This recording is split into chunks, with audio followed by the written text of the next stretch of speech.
Since your exams are approaching, I'm going to start off a new series from today, that is the one-liner series, where I'll bring up the different sections of your syllabus and give you exam-ready pointers. I've curated this video in such a way that you are going to get each and every important detail, be it the important works, the important chronology, the dates, and the important works of the writers. These video will act as a complete revision videos for you, where you're going to see one by one each and every important point that is going to brush up the knowledge which you have already studied and that you need to remember at the date of your exam. So let's get started. If you are new on my channel, do go and join my Telegram channel, because here you are getting daily basis pay, the free PYQ test series and the polls of both paper 1 and paper 2. If you're interested in checking out the paid version of it, where you get the segregated sections and subtopics questions, then you can message us on this number and we'll send you the links. Similar wise, you can go and check out my paid courses as well if you're preparing for the upcoming exams, that is for the December or your future. Starting off with the first one liner, we can see a theory emerged in 1930s emphasizing close reading and formal analysis of the text. The name of the theory is new criticism. Now I would like to tell you some important points from new criticism. This was a theory, you all must be knowing, that talked about the close analysis of the text. They were not concerned about the authorship of the author, the intention of the author, or what kind of effect it is going to have on the writer. They were just concerned about what is written in the text, and hence whenever you are going to study new criticism, you must remember that they were very, very possessive about the close analysis of the text, and they considered a point that a text is autotelic, वो अपने आप में काफी है and उसको किसी और reference की नीड नहीं है. ये जो आपका न्यू क्रिटिसिज्म था, started in US in 1930s to 40s. इसी के ही कंपैरिजन में काफी बच्चे कंफ्यूज होते हैं. तो रशियन फॉर्मलिज्म क्या है? Russian formalism was the same thing जो 1910s या 1920s to 30s में आपका बिगिन होता है रशिया में. सो ये अगर आपको कंपैरिजन अच्छी तरीके से पता होगा कि new criticism started in America, then आपका जो रशियन फॉर्मलिज्म है started in your Russia around your 1910s to 20s. तो ये कंपैरिजन आपको क्लियर होना चाहिए. Next, a leading figure in new criticism talked about the ambiguity in poetry. Who is the writer? He is William Emerson. आपसे ये repeated question 4 to 5 times exams में पूछा गया है.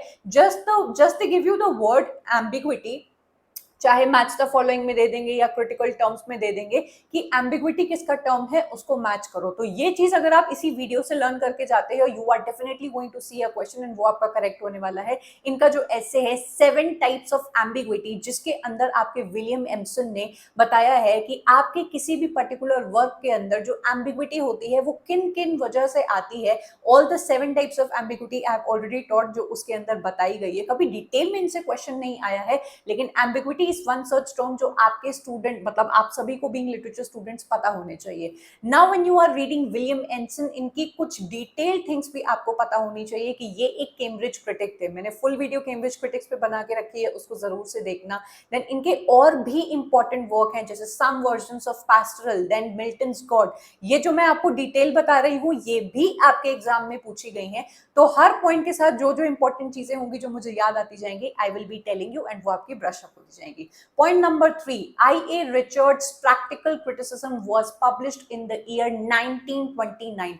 प्लीज डियर स्टूडेंट्स, इस डेट को बहुत अच्छी तरीके से आपको रटना है, बिकॉज ये क्वेश्चन आपको क्रोनोलॉजी में दिख जाएगा, देन आपको ये क्वेश्चन क्रिटिकल वर्क्स में दिख जाएगा, ये क्वेश्चन आपको मैच द फॉलोइंग में भी दिख जाएगा, and it is a repeated question. Practical criticism was his experiment even, and also इनका बुक जिसकी सब टाइटल भी पूछी जाती है, practical criticism a study in literary judgement 1929. इसको बार बार आप रिपीट करिए, एंड ये आपके एग्जाम्स में कई बार पूछा गया है. जब आप क्वेश्चंस लगाएंगे तो आप जरूर से देखेंगे. आई.ए. रिचर्ड्स जो अगेन एक कैम्ब्रिज क्रिटिक है, अपने close reading of the text के लिए जाने जाते हैं. इनका न्यू क्रिटिसिज्म में एक बहुत बड़ा योगदान है. इनका जो वर्क है प्रैक्टिकल क्रिटिसिज्म, उसके अंदर इन्होंने कई सारे टर्म्स को भी कॉइन आउट किया है, जिसमें से एक टर्म आपके अभी रिसेंटली 18 जून के एग्जाम में sense, feeling, tone and intention पूछा गया था. प्लीज डू नॉट अंडरस्टैंड कि बस इतना ही मुझे पता लग गया एंड मेरे लिए काफी है, क्योंकि आई.ए. रिचर्ड्स आपके पूरे न्यू क्रिटिसिज्म के जितने भी राइटर्स हैं, फर्स्ट ऑफ ऑल तो आपको सारे राइटर्स के नाम पता होने चाहिए कि कौन सा राइटर कौन सी थ्योरी के अंदर फॉल कर रहा है। आई.ए. रिचर्ड्स एक ऐसे राइटर हैं जो न्यू क्रिटिसिज्म के मोस्ट आस्क्ड राइटर्स हैं। काफी राइटर हैं, इनके काफी सारे वर्क्स, काफी सारे टर्म्स, काफी सारे एसेज हैं जो आपको पता होने चाहिए। फीड फॉरवर्ड का कॉन्सेप्ट इन्होंने दिया है, सेमांटिक ट्रायंगल का दिया है, टू टाइप्स ऑफ लैंग्वेज का भी इन्होंने कॉन्सेप्ट दिया है। इनके कई सारे और वर्क्स हैं प्रैक्टिकल क्रिटिसिज्म के अलावा जो आपको पता होने चाहिए। सो आई वुड हाईली एक्सपेक्ट कि आप इसको जरूर से पढ़ेंगे। Point number 4, we see intentional fallacy and effective fallacy are two popular critical essays by whom?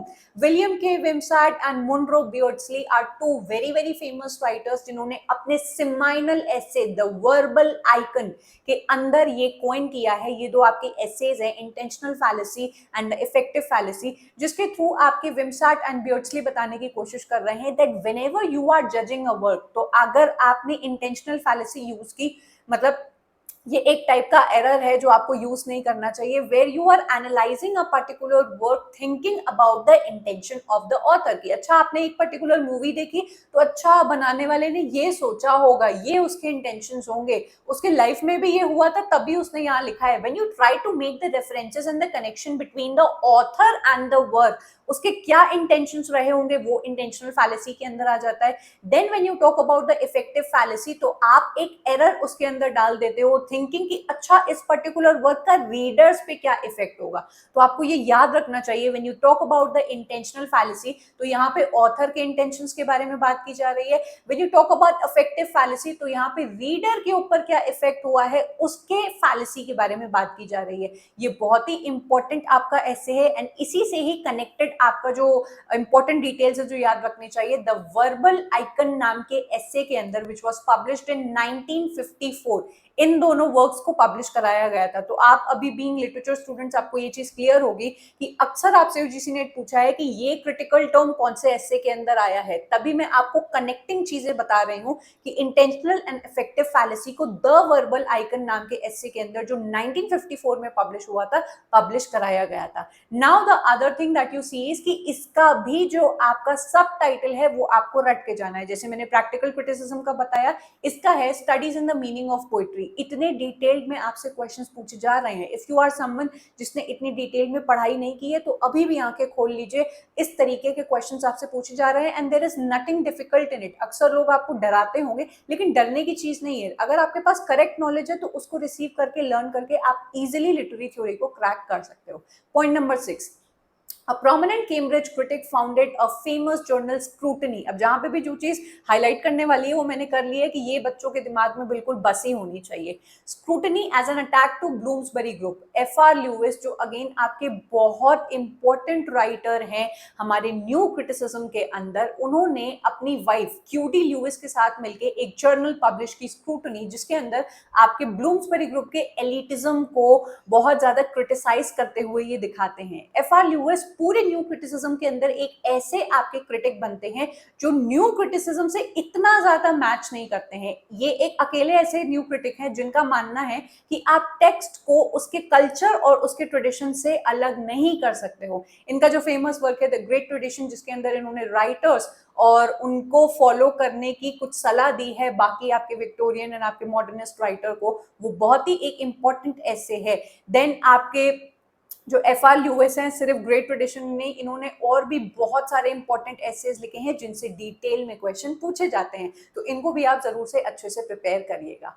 Point number 7, a literary theory that prioritizes study of text form and structure over its content or context। Now I would expect कि अगर आप लोग exam देने जा रहे हो तो एक बच्चे को बहुत अच्छी तरीके से क्लियर होगा कि एक पोइट्री का फॉर्म अलग होता है, स्ट्रक्चर अलग होता है, कंटेंट अलग होता है और टेक्सचर अलग होता है। मैंने ये चारों चीजें ऑलरेडी पढ़ा के रखी हैं।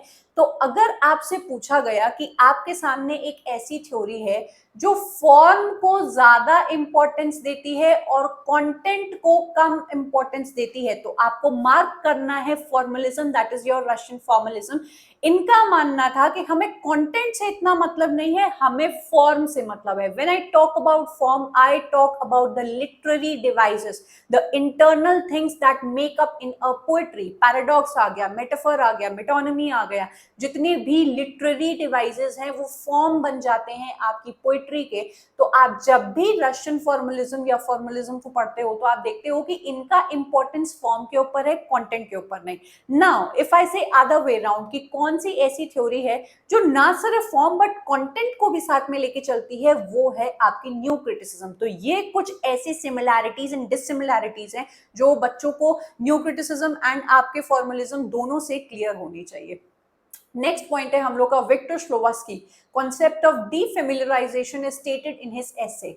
आपके Victor Shklovsky along with all the Russian formalist, आप देखेंगे कि मैंने आपको पहले ही बता दिया कि आपका जो रशियन फॉर्मलिज्म था वो आपके 1920s एंड 30s के अराउंड स्टार्ट होता है रशिया में। जितने भी राइटर्स आप इसके अंदर देखने वाले हो ना, उनके नाम कुछ ऐसे सोवियत रशियन टाइप के हैं। विक्टर श्लोवास्की हो गए, बोरिस टिनियनोव या सॉरी यूरी टिनियनोव हो गए, रोमन याकोब्सन हो गए। आपको याद होना चाहिए, रटा होना चाहिए कि मैं जिस थ्योरी को पढ़ रही हूँ या पढ़ रहा हूँ उसके अंदर कौन कौन से राइटर्स आते हैं, क्योंकि ऐसे भी क्वेश्चंस आपसे बनते हैं। तो विक्टर श्लोवास्की ने एक टर्म दिया है आपका डीफेमिलियराइजेशन, जिसको अगर मैं इनकी लैंग्वेज में बोलूं तो उसका नाम है ऑस्ट्रानिनी। ये किस पर्टिकुलर बुक के अंदर कॉइन किया गया है? आर्ट एज टेक्निक, 1917 में पब्लिश हुई है ये बुक, जिसका दूसरा नाम है आर्ट एज अ डिवाइस। आपको कभी भी यूजीसी नेट कंफ्यूज करने के लिए पूछ लेगा कि आर्ट एज अ डिवाइस या आर्ट एज अ टेक्निक, तो इन दोनों चीजों को आपको रटते हुए चलना है। एंड 1917 इज द डेट जो आपको अच्छे से पता होनी चाहिए।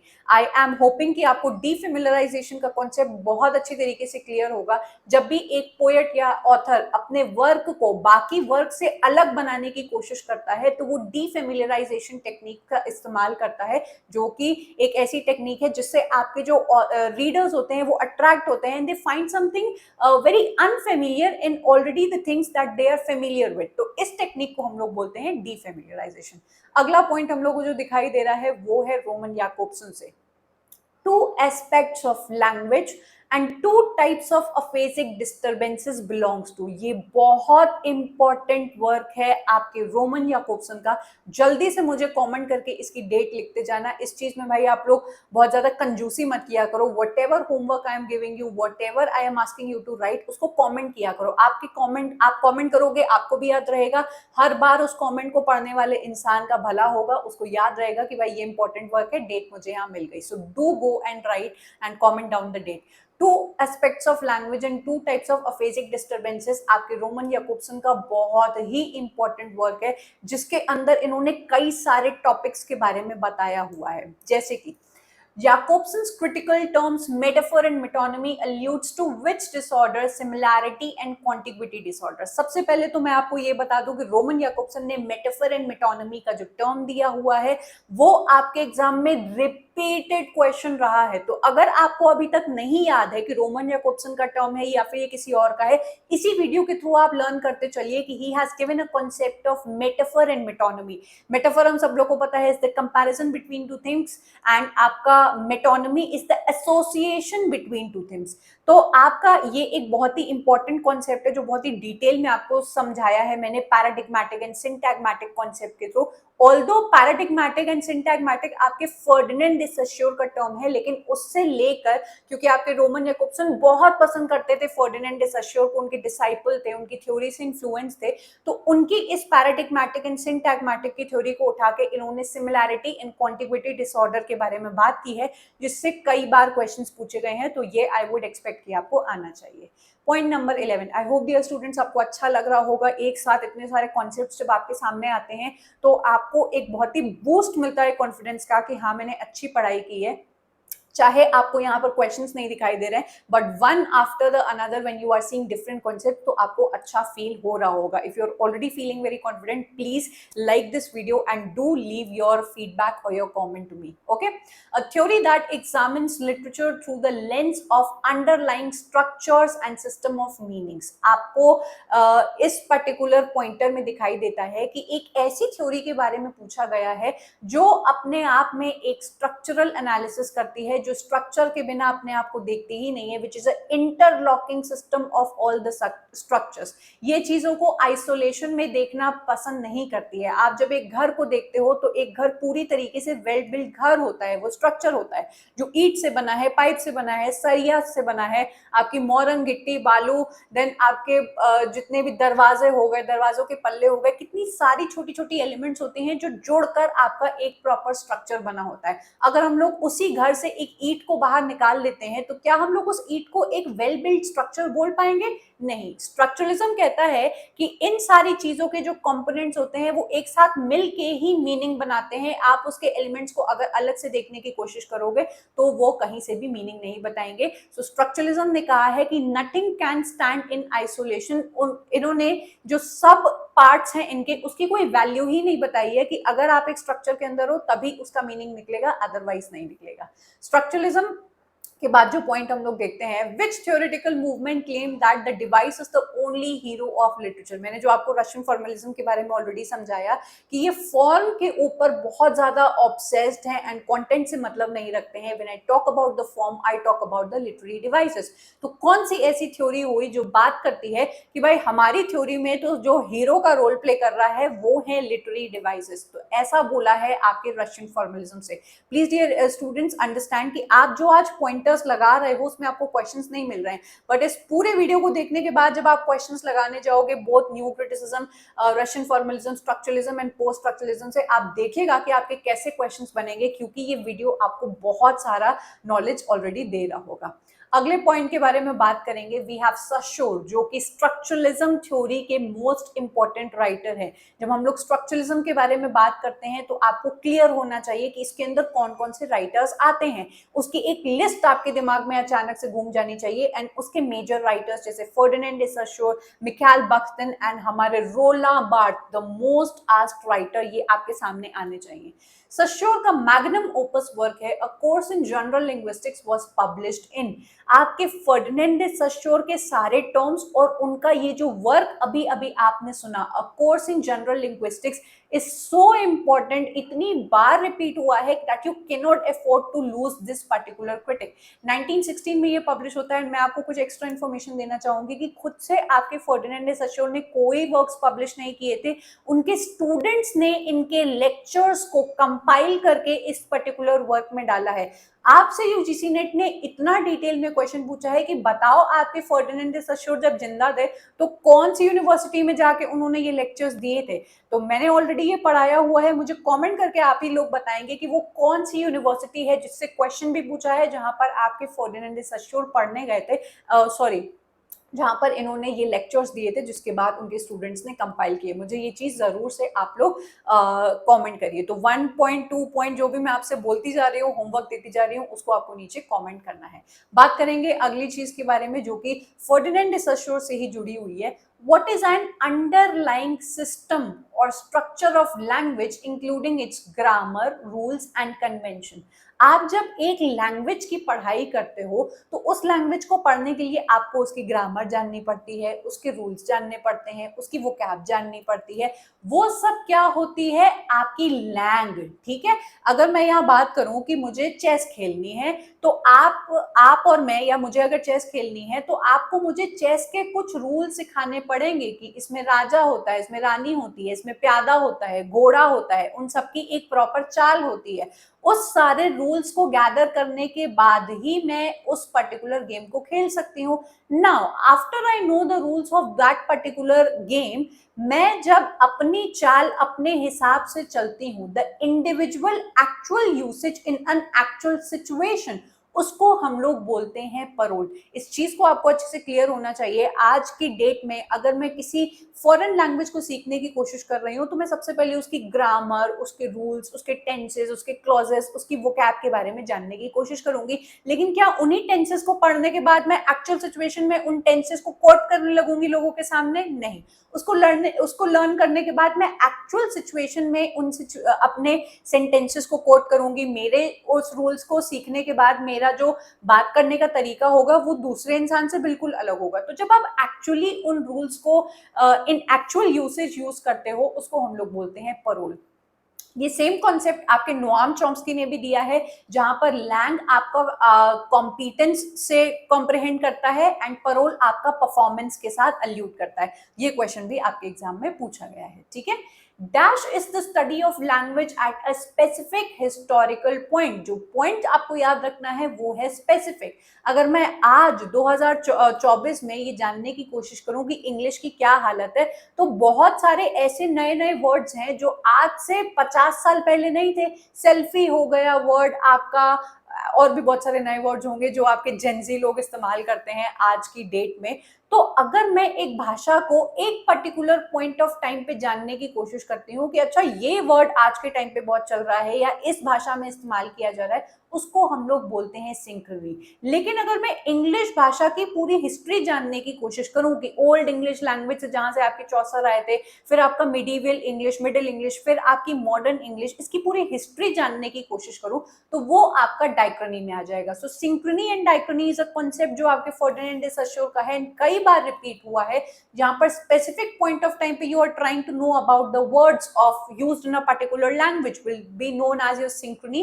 एज वेल एज अगर आप ओवर द टाइम जानने की कोशिश करते हो लैंग्वेज के फॉर्मेशन को, कि वर्ड्स कैसे बने, तब क्या वोकैबुलरी थी, किस तरीके से वो लोग बोलते थे एंड अब क्या चेंजेस आ गए हैं, उसको हम लोग डाइक्रनी में डाल देंगे। So I hope this is clear. Point number 18 हम लोग देखते हैं, Saussure's term for sound image or the form of a word in a linguistic sign is. आपके फर्डिनेंड de Saussure ने सिग्निफायर और सिग्निफाइड का कॉन्सेप्ट दिया है जो कई बार रिपीट होता है। अभी आपने जितने भी वर्ड्स देखे, लैंग एंड परोल हो गया आपका, देन सिंक्रनी एंड डाइक्रनी हो गया, देन सिग्निफायर एंड सिग्निफाइड मैं आपको पढ़ा रही हूँ, ये सब आपके फर्डिनेंड de Saussure के इंपॉर्टेंट टर्म्स है। आई वुड हाईली एक्सपेक्ट कि आप लोग ने ये जरूर से किया होगा, नहीं किया होगा तो सर्च कर लो, या फिर you can also study them in my course. दोनों चीजें आपके लिए अवेलेबल है। टर्म्स जब आपको पता लग जाते हैं तो ढूंढ कर पढ़ाई करना उसके लिए ज्यादा ईजी हो जाता है। सिग्निफायर के बारे में बात मैं अगर करूं, तो अगर मैं यहाँ पर लिख देती हूँ PEN, इस मात्र वर्ड को लिखने से ही आपके दिमाग में पेन की एक इमेज आने लगेगी जो कि एक मेंटल कॉन्सेप्ट है। अगर मैं आपको ये दिखाने लगूं और किसी भी वर्ड का इस्तेमाल ना करूं, तो भी आपको पता लग जाएगा कि अरे ये क्या चीज है। तो सिग्निफायर इज द साउंड और the image of a particular thing जो एक लिंग्विस्टिक साइन में यूज किया जाता है। वेयरएज उसी चीज से जुड़ा हुआ जो मेंटल कॉन्सेप्ट होता है उसको हम लोग कहते हैं सिग्निफाइड। जब हम लोग एक ट्रैफिक सिग्नल पर रुकते हैं एंड हम लोग को वहां पे लाल बत्ती दिखाई देती है, तो ये लाल बत्ती is acting as a signifier. आपको पता है कि इस पर्टिकुलर सिग्निफायर को देखते ही आपके दिमाग में एक मेंटल कॉन्सेप्ट आता है टू स्टॉप। ये आपको ऑलरेडी बचपन से ही आपकी किताबों में सिखाया गया है, आपके रूल्स एंड रेगुलेशंस में सिखाया गया है। तो अब किसी को बताने की जरूरत नहीं पड़ती है कि लाल बत्ती आएगी तो तुम रुक जाओगे। ये जो कनेक्शन है सिग्निफायर एंड सिग्निफाइड के बीच का इज एन आर्बिट्ररी रिलेशनशिप। ये बनाया गया है, इसका रियलिटी से कोई संबंध नहीं है। ये बहुत ही डिटेल्ड आपकी एक कॉन्सेप्ट है जो आई होप आपको पता होगा। पॉइंट नंबर 20 के बारे में बात करें, what term used by Ferdinand de Saussure corresponds to Noam Chomsky's performance। मैंने आपको ऑलरेडी ये बता दिया कि जो परोल इनका वर्ड है वो नोआम चॉम्स्की के परफॉर्मेंस से मैच करता है, जो लैंग इनका टर्म है वो नोआम चॉम्स्की के कॉम्पिटेंस वर्ड से अल्यूट करता है, ठीक है। Point number 21, now we are talking about the most important writer on the structuralism. अक्सर बहुत सारे बच्चों को नहीं पता होता है एंड वो सोचते हैं कि स्ट्रक्चरलिज्म पढ़ लिया, फर्डिनेंड de Saussure कर लिया एंड बस मेरा स्ट्रक्चरलिज्म हो गया। लेकिन आपके फर्डिनेंड de Saussure से फिर भी 18 से 19 क्वेश्चन पूछे गए हैं। रोला बार्थ से अकेले 23-24 प्लस क्वेश्चंस पूछे गए हैं। That means he is the most important writer and why not. इनके इतने इंपॉर्टेंट वर्क्स हैं, इतने सारे इनके इंपॉर्टेंट टर्म्स हैं जो आपको पता होने चाहिए।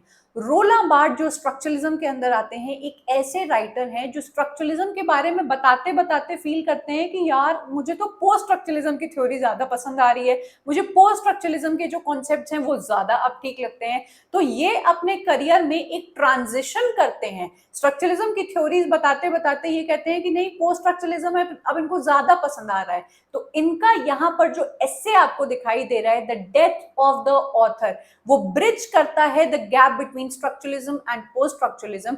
When I am talking about both these theories, आपको इनका कॉन्सेप्ट तुरंत दिमाग में आ जाना चाहिए कि आपका structuralism talks about the fixed identities and the binary opposition, whereas post structuralism और द डीकंस्ट्रक्शन थ्योरी कहती है फिक्स्ड जैसी चीज कुछ नहीं होती है, हर चीज के मल्टीपल इंटरप्रिटेशंस होते हैं, फ्लूइडिटी होती है। आप किसी एक चीज को दूसरी चीज से एडिक्वेटली रिलेट कर ही नहीं सकते हो, क्योंकि एक चीज का 75 चीजों से कनेक्शन हो सकता है। तो डेथ ऑफ द ऑथर के अंदर आपके रोला बार्ट इसी कॉन्सेप्ट को बताने की कोशिश कर रहे हैं कि जब आपका ऑथर एक वर्क को पब्लिश कर देता है, उसकी मृत्यु हो जानी चाहिए। मतलब कि उसने जो भी इंटेंट किया होता है, जो भी सोचा होता है कि एक काम को इसी फिक्स्ड वे में आप लोग इंटरप्रेट करो, वो पॉसिबल नहीं है। When your reader comes into play, वो डिसाइड करता है अपने अकॉर्डिंग कि इस पर्टिकुलर टेक्स्ट का वो क्या मतलब निकाल सकता है। ये जो ऐसे है, इनका सेमाइनल ऐसे है, 1967 में पब्लिश हुआ है, आपको ये रट के जाना है, ठीक है।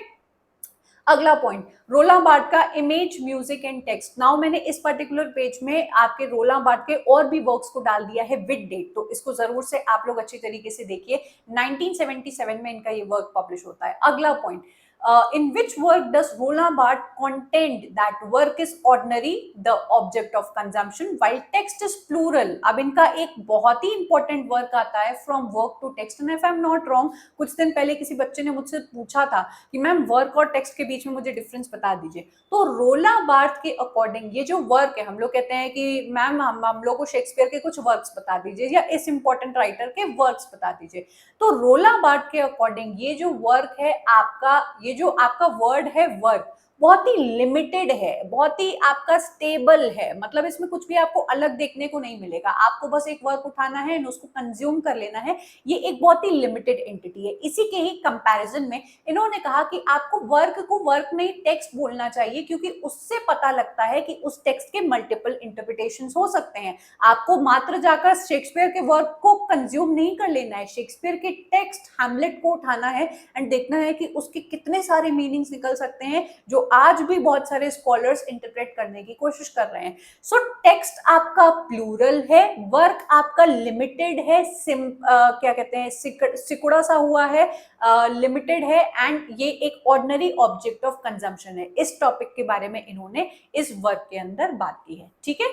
नेक्स्ट जो इनका वर्क आता है SNZ, वो आपका कौन से टॉपिक्स के बारे में बात कर रहा है, readerly text and your writerly text. इसी वर्क के अंदर इन्होंने अपने 5 कोड्स के भी बारे में बताया है, जिससे आपके एग्जाम में क्वेश्चंस बने हैं। तो अगर नहीं पता है तो सर्च कर लेना कि आपके SNZ वर्क के अंदर विच आर द 5 कोड्स जिसके बारे में इन्होंने बताया है। मैंने ऑलरेडी ये सब पढ़ा रखा है। रीडरली और राइटरली टेक्स्ट इनका बहुत इंपॉर्टेंट कॉन्सेप्ट है। अगेन रीडरली टेक्स्ट कहता है कि आप जब किसी भी शॉर्ट स्टोरी या किसी वर्क को उठाकर उसको एनालाइज करते हो, तो वो जो बहुत ही ट्रेडिशनल और लीनियर तरीका होता है उसको एनालाइज करने का, या एक काम को बहुत ही लीनियर वे में लोगों के सामने दिखाने का, उसको हम लोग कहते हैं रीडरली टेक्स्ट। राइटरली टेक्स्ट का मतलब होता है जिसके मल्टीपल मीनिंग्स निकल कर आ सकते हैं, एंड जो लीनियर वे में नहीं, बहुत ही ओपन एंडेड आपकी शॉर्ट स्टोरी या नॉवल है, जो कभी कहीं से कुछ आ जाता है, कभी कहीं से कुछ आ जाता है, आपको उसको समझने में थोड़ा सा टाइम लगाना पड़ता है। So this is the difference between readerly and writerly. इनके कॉन्सेप्ट से भी क्वेश्चंस पूछे गए हैं, सो इसको ध्यान में रखना। पॉइंट नंबर 25, आई होप आपको बहुत मजा आ रही होगी, बहुत सारे कॉन्सेप्ट्स आपको जानने को मिल रहे होंगे। मुझे अपना फीडबैक जरूर से देते हुए जाना कि how good you are feeling after receiving these consecutive points, ठीक है। Heteroglossia, polyphony and carnivalesque are the term coined by, मैंने मिखाइल बाख्तिन के जो तीनों इंपॉर्टेंट टर्म्स हैं उनको मैंने एक ही साथ रख दिया। हेटेरोग्लोसिया, पॉलीफोनी एंड कार्निवलेस्क्यू बहुत इंपॉर्टेंट टर्म्स हैं इनके। हमेशा आपके एग्जाम में आपको टर्म्स कॉइन करके मिखाइल बाख्तिन का नाम दे देंगे एंड आपको बताना होगा कि ये टर्म किसके हैं। तो हेटेरोग्लोसिया भी आपके मल्टीप्लिसिटी के बारे में बात करता है, मल्टीपल वॉइसेस के बारे में बात करता है। पॉलीफनी भी यही करता है, डायलॉजिक रिलेशनशिप के बारे में बात करता है। We have carnivalesque. अब मैं आपको बता दूं कि हेटेरोग्लोसिया एंड पॉलीफनी जो इनके टर्म्स है वो आते हैं इनकी इन बुक के अंदर, प्रॉब्लम्स ऑफ दोस्तोयेव्स्कीज आर्ट, जिसके अंदर ये फ्योदोर दोस्तोयेव्स्की की नॉवेल को उठाकर एनालाइज करते हैं और बताते हैं कि कैसे इनकी जो वर्ड्स हैं वो हेटेरोग्लोसिक हैं, वो पॉलीफोनिक हैं एंड डायलॉजिक हैं। ये सारी चीज इन्होंने इसके अंदर बताई है जो 1929 में पब्लिश हुआ।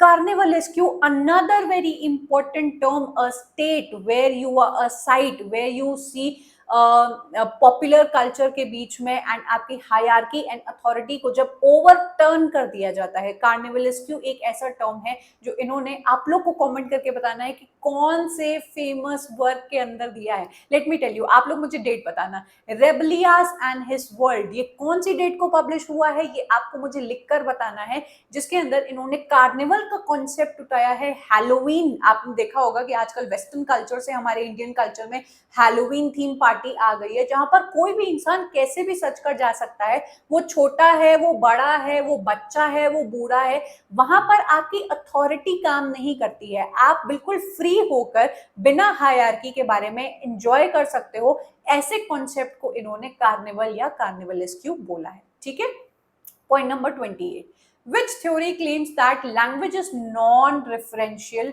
and only a play of signifiers? very very important, बहुत रिपीट हुआ है आपका ये एक पर्टिकुलर पॉइंट।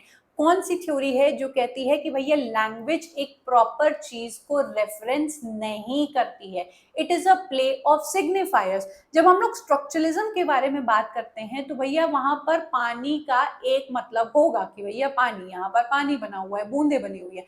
लेकिन आप जब डीकंस्ट्रक्शन थ्योरी के अंदर आओगे तो ये लोग बोलेंगे कि आपके नल का पानी या आपकी किसी नदी का पानी या फिर आपके गड्ढे में पड़ा हुआ पानी या फिर आपके कुएं में पानी, मेरे फिल्टर में पड़ा हुआ पानी, कौन से पानी के बारे में आप रेफरेंस देने की कोशिश कर रहे हो।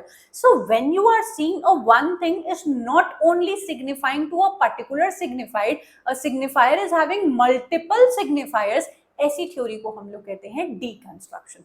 Point number 29, as per post structuralist apprehension of reality is a construct। ये जो क्वेश्चन पूछा गया है ये ट्रू है या फॉल्स? तो this particular statement is true, क्योंकि आपको जो भी रियलिटी आपके समाज ने, आपकी पढ़ाई ने, आपकी एजुकेशन ने आपको बताई है वो एप्रीहेंशन है, मतलब उसमें रियलिटी से कोई संबंध नहीं है। हम लोग मछली को मछली इसीलिए बोलते हैं क्योंकि बचपन से मछली पढ़ाई गई। अगर किसी बच्चे को पकड़ के मछली को बचपन से ही आप कुत्ता बोलना सिखा दे या बोले कि ये डॉग है, वो जीवन भर उस पर्टिकुलर मछली को मछली नहीं बोलेगा, डॉग बोलेगा। So whatever reality we know as of today, वो हम लोगों को बताई गई है, वो कंस्ट्रक्ट कराई गई है, उसमें रियलिटी का कोई संबंध नहीं है।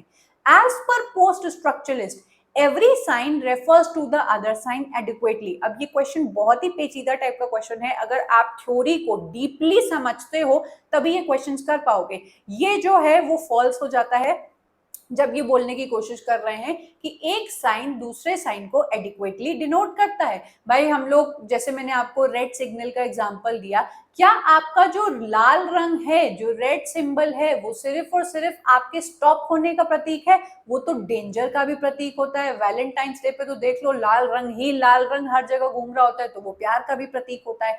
So one particular sign can not adequately refer to the other particular sign. हर एक चीज के कई सारे मतलब होते हैं and this is what deconstruction theory is telling you about. ठीक है, आई होप आपको सारी थ्योरीज को समझकर अच्छा भी लगता जा रहा होगा। अगर किसी बच्चे ने अभी अपनी प्रिपरेशन स्टार्ट की है तो उसको बहुत अच्छा लग रहा होगा। लिटरेरी थ्योरी का नाम लेकर अक्सर लोग आपको डराते हैं, पर इसमें डरने वाला कुछ भी नहीं है।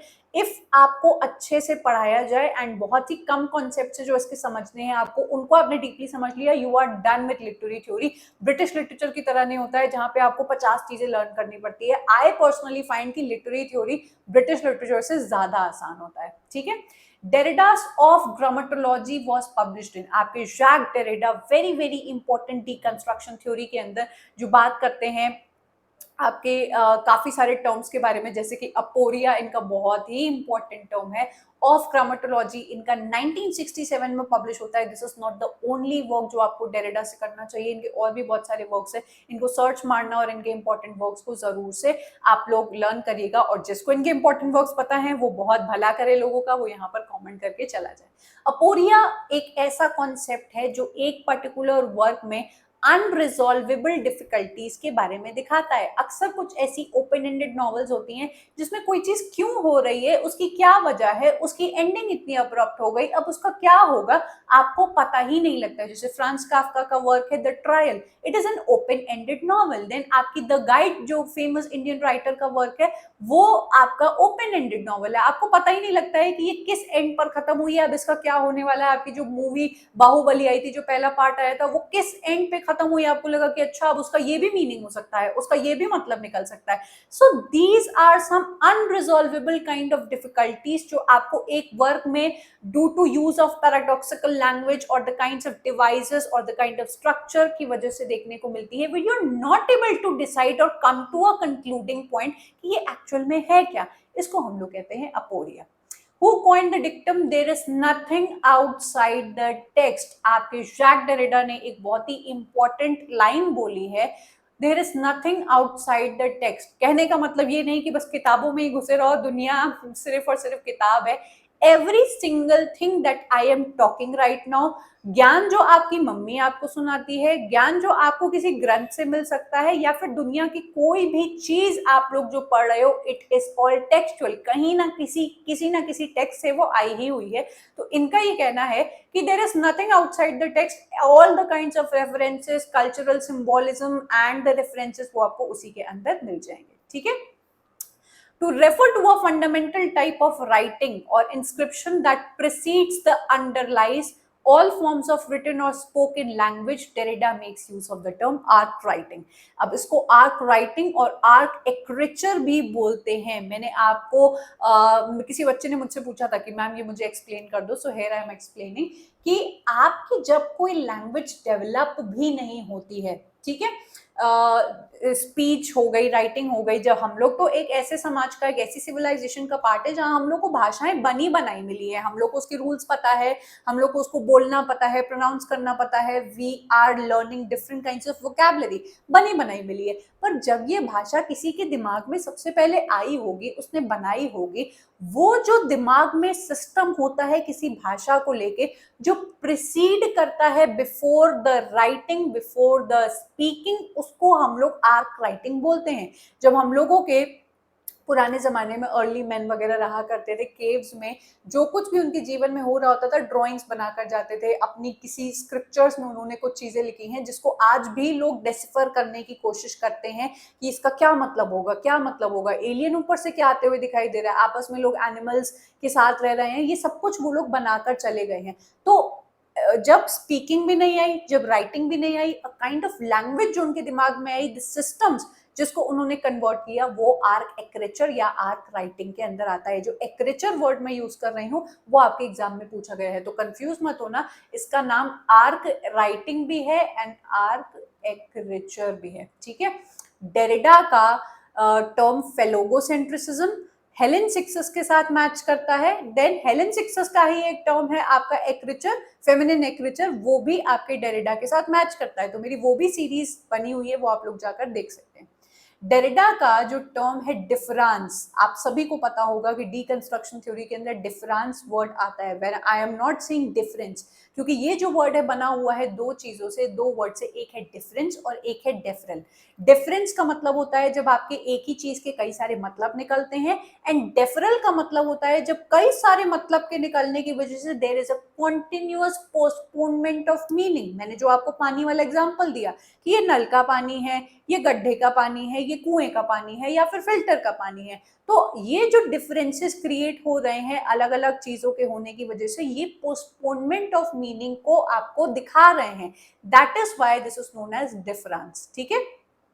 फेलोगोसेंट्रिसिज्म वाज कॉइन्ड बाय डेरिडा। ध्यान दीजिएगा यहाँ पर लिखा हुआ है कॉइन, अगर फेमिनिन टर्म्स में आपसे पूछा जाए तो आपका आंसर होगा हेलेन सिक्सस। ठीक है। 37 Madness and Civilization, Discipline and Punish and History of Sexuality are the works by Michel Foucault। इन सभी के वर्क जो मैंने आपको बताए, इसकी डेट आपको पता होनी चाहिए। कमेंट करके जाना जिसको भी इसकी सारी डेट्स आती होंगी, ये आपको रटी हुई होनी चाहिए। Michel Foucault is one such very important post structuralist writer जो power relation, discourse and knowledge के बारे में बात करते हैं। ये एक ऐसे राइटर हैं जिन्होंने सोसाइटी, कन्वेंशंस, ट्रेडिशंस के बारे में आपको जो भी ज्ञान ज्ञान है उसका एक बिल्कुल अलग वर्जन दिखाया है। जो भी हम लोगों को हमारा रिलीजन या समाज सिखा देता है, जो भी हम लोग को सुपरस्टिशन हमारा समाज सिखा देता है, वो उसको चैलेंज करते हैं ये एंड उसको रिजेक्ट करते हैं मिशेल फुको। तो ये आपको अच्छी तरीके से याद होना। Then point number 38 we have a concept of Foucault which refers to external spying. भाई बिग बॉस आपको देख रहा है, आप किसी मॉल में जाते हो, आप चोरी नहीं करते हो, आप किसी भी तरीके की गलत एक्टिविटीज में इन्वॉल्व नहीं होते हो, क्योंकि आपको पता होता है कि सीसीटीवी कैमरा है, ऊपर वाला आपको देख रहा है।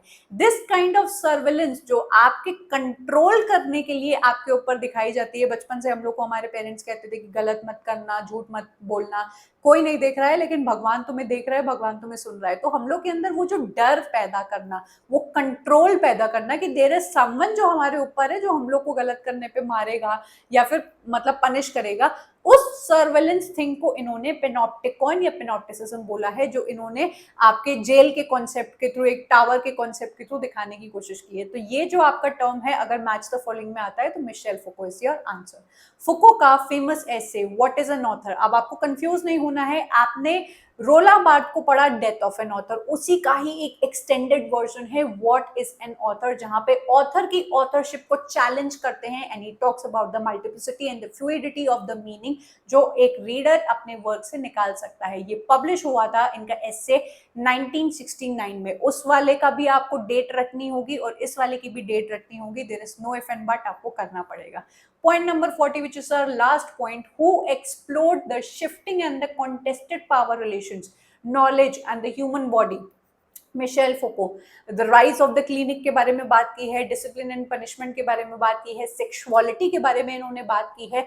जो कुछ भी आपको आज की डेट में लगता है कि आपको बहुत ज्ञान है, लोग इंटरनेट पर बड़े ज्ञाता बनते फिरते हैं, वो मिशेल फुको को पढ़ें, उनकी जो थिंकिंग है वो पूरी तरीके से बदल जाएगी, बिकॉज इन्होंने उस हर चीज को चैलेंज किया हुआ है and I really like his work, जो आपको बताने की कोशिश करता है कि जो कुछ भी आपको पता है आपको नहीं पता है, this is what the reality is. So अगर आप लोग को कभी टाइम मिले तो मिशेल फुको को जरूर से पढ़ना। And here we come to an end of today's video. मैंने आपको क्वेश्चंस नहीं कराए but I would highly recommend कि मैंने जो भी पढ़ाई आपको 4 थ्योरीज और उनके इतने सारे पॉइंटर्स, आपको वो अलग से इन पीवाईक्यू टेस्ट सीरीज में मिल जाएंगे। आपको जाकर क्लिक करना है एक येलो बटन पर, वहां पर आपको इन 4 पर्टिकुलर जो थ्योरीज हैं उनको चेक मार्क करना है एंड टेस्ट बनाना है। आपके उन्हीं पर्टिकुलर सेक्शंस के टेस्ट निकल कर आ जाएंगे, आपको ढूंढना नहीं पड़ेगा। सो अगर आप इन पीवाईक्यू टेस्ट सीरीज को अवेल करना चाहें तो इस नंबर पर हमें जरूर से मैसेज करें। यहाँ पर आपको सेग्रीगेटेड क्वेश्चंस मिलेंगे, ना सिर्फ लिटरेरी थ्योरी के, पूरे इंग्लिश लिटरेचर के सिलेबस के। If you are interested in studying literary theory and cultural studies इन्हीं आसान तरीके से कि आपको भी ये कॉन्सेप्ट्स इतनी ईजी तरीके से आ जाए, so please go ahead and यहाँ पर इस नंबर पर आप मैसेज करके हमारे फ्री डेमो लेक्चर्स एंड जो फ्री वीडियोस मैंने बनाए हैं उनको देखने के बाद, सेटिस्फाई होने के बाद इस कोर्स को आप अवेल कर सकते हो।